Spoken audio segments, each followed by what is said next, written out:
Shout out to Ochu, Texas, 1981, Houston, Texas, man. And today he posted up a video, and he was basically having a hard time, because he was in the church parking lot, trying to get some rest. And they said the people in the church wanted him off the premises, so they called the cops on him, and they told him that he had to leave. And I found that funny, because they didn't even come out and talk to him. They just called the cops.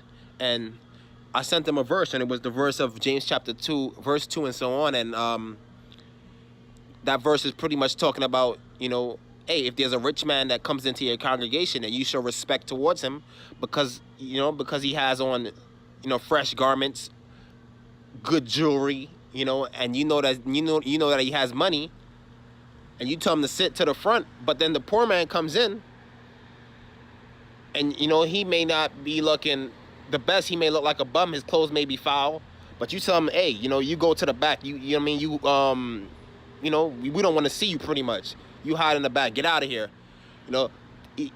That's the most I saying. Like, hey, you guys are being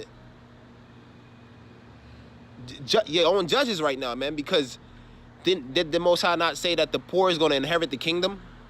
Yeah.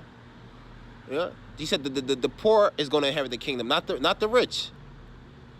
But you guys are showing favoritism to the rich man, when he's the one actually oppressing you.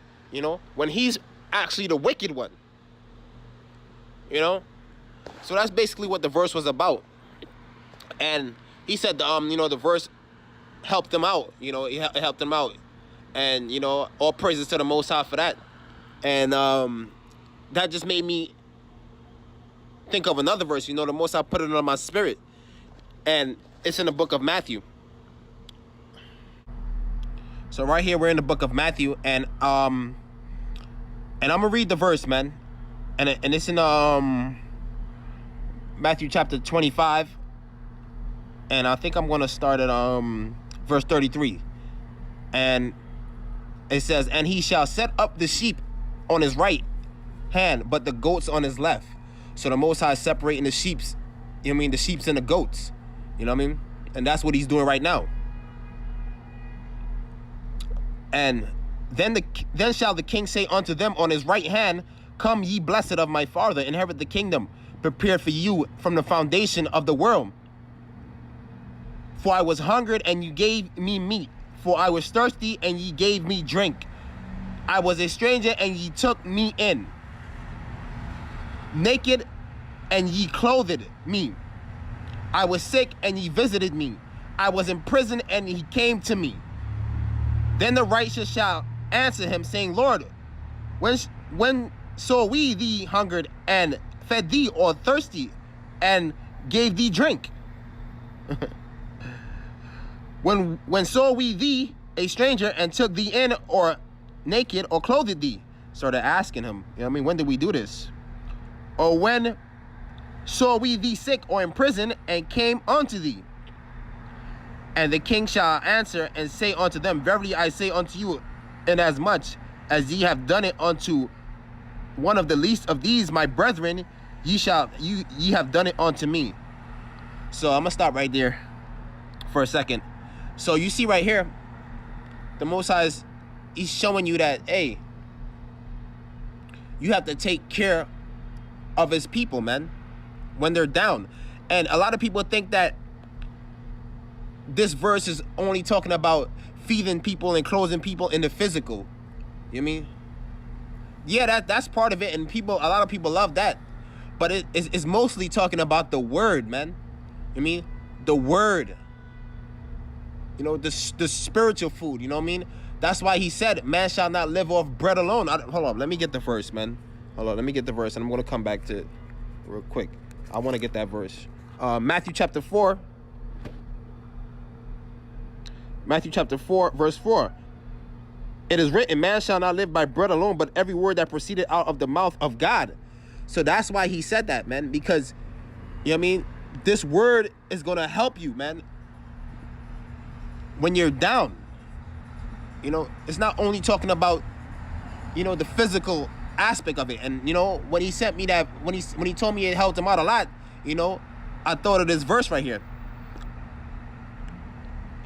So I'm gonna keep reading. Then shall he say also unto them on the left, depart from me, ye cursed, into the everlasting fire, prepared for the devil and his angels. So you see, right now, man, a lot of people gonna be in for a shock, man, because the people that they're actually supposed to be helping, they're persecuting, man. You know, because they think that we're the problem in this wicked world. I mean, and that's why it's gonna be a shock at the end. You know, that's why it's gonna be a lot of people is gonna be in shock and awe, like I said before, man. They're gonna be amazed that we were the saints, man. You know what I mean? And this verse is, you know, is especially he's talking about his people, man, and then not the fake Jews in Israel, because a lot of his people out here are lost. They don't know that, you know what I mean, they're part of the 12 tribes of Israel. I mean, so yeah, man. Yeah, man. When you help us out, man, you help the Most High out. I mean, you help the Most High out. I mean, and those people in the church, these churches that, you know what I mean, that kicked us out, that didn't want us there, that gave us a hard time. I mean, you see what he said they're gonna say. They're gonna be in shock. He's gonna say, depart from me, man. You cursed it into the lake of fire, man. I mean, because you showed favoritism, man. I mean, you showed favoritism when we came in there. I mean, even with some of you guys knowing the truth,